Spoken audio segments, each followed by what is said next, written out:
إننا نحن يد بيد نقف المطالبة بحرية القائد عبد الله، وإننا نناشد بالنداء لمناهضة التعذيب CPD وجميع المنظمات الدولية التي تدعي الإنسانية بتصريح تام حول صحة القائد، إلا إنه ومنذ 24 شهرا لم يتم أي تصريح أو أي كشف حول صحة القائد.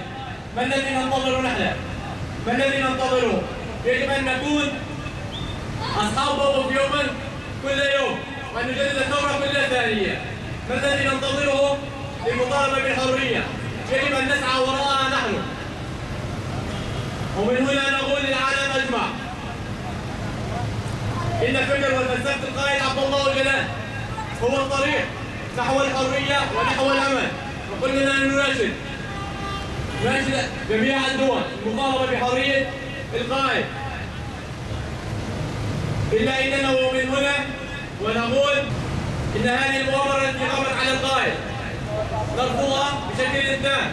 نحن جميع أبناء الجند وريفها نطالب بالحرية التامة للقائد عبد الله جلال، وإننا نحتاج في هذا العصر وفي هذا الوقت لقائد مثل عبد الله جلال الذي رسم طريق الحرية. ويجب أن يكون شعارنا واحد: لا حياة دون القائد.